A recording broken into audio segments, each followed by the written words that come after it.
The dawn was just breaking over the California hills as Alexandria Alex Russo steered her dark blue Ford Mustang into the town of Havenwood.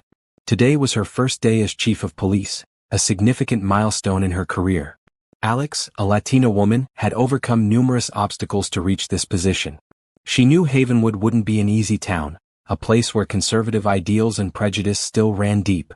As she drove down Highway 101, a patrol car flashed its lights and signaled her to pull over.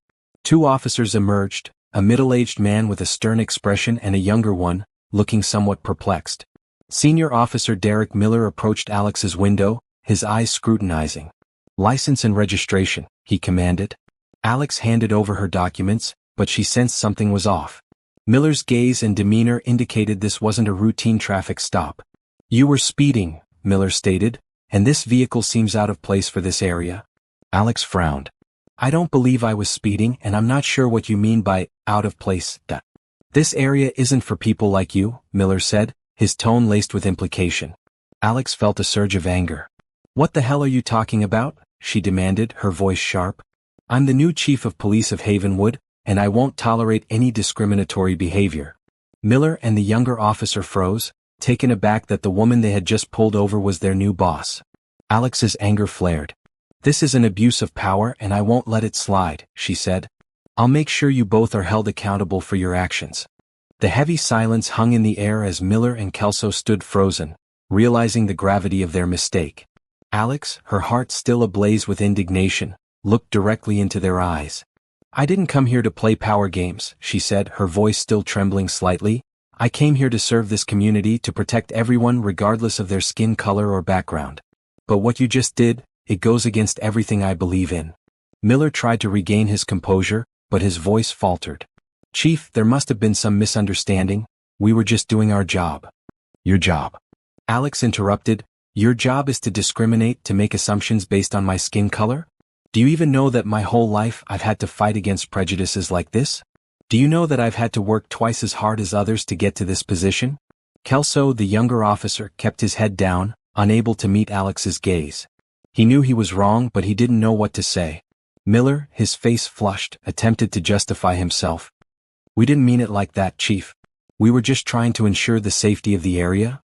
"Safety?" Alex scoffed. "You think I don't belong here? You think I'm a threat? Do you know that it's people like you, with your narrow-minded prejudices, who are the real threat to the safety of this community?" Alex stepped out of her car, standing tall, and looked at the two officers with a determined gaze. "I'm not going to fire you on the spot," she said. "I'm going to give you a chance to make amends. But remember, from now on, your every action will be closely monitored. I will review every traffic stop, every report, every action you take.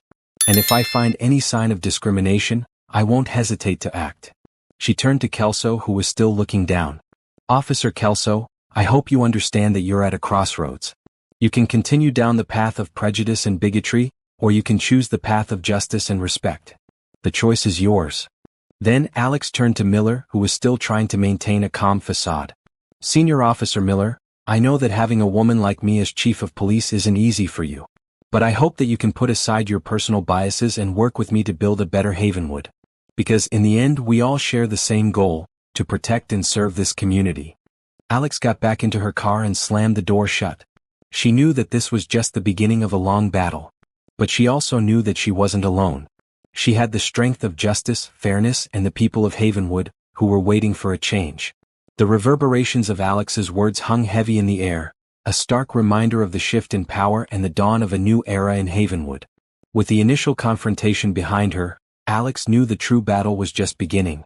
Returning to the crisp leather seat of her Mustang, she shifted gears, the powerful engine humming to life, a metaphor for the change she was determined to ignite. The drive to the police station was a blur, her mind a whirlwind of thoughts and strategies.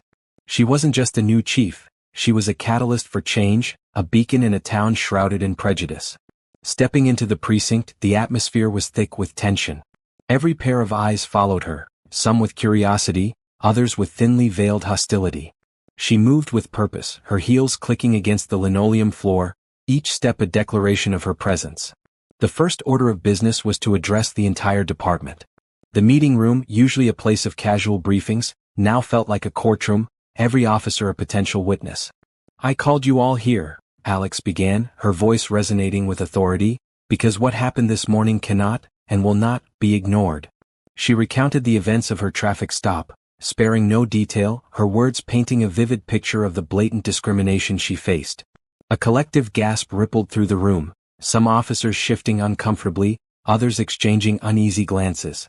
This, she continued, her voice rising slightly, is not about me.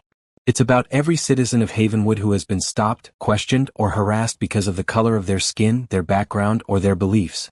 It's about restoring trust in a system that has failed too many for too long. Alex's gaze swept across the room, locking eyes with each officer, challenging them to meet her unwavering stare. I understand that change is never easy, she acknowledged, but it is necessary.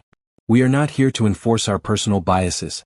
We are here to uphold the law, to protect and serve without prejudice.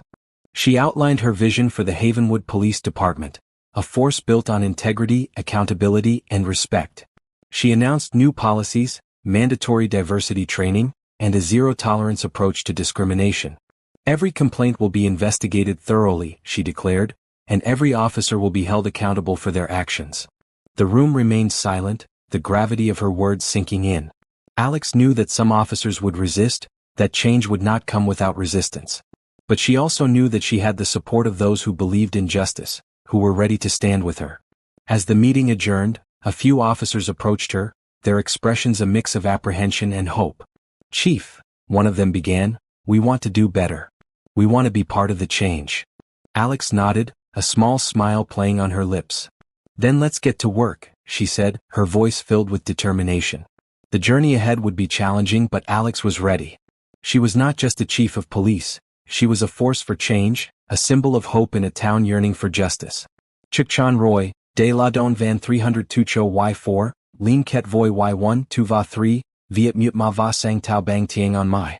The weeks that followed were a whirlwind of activity, a testament to Alex's unwavering commitment to change.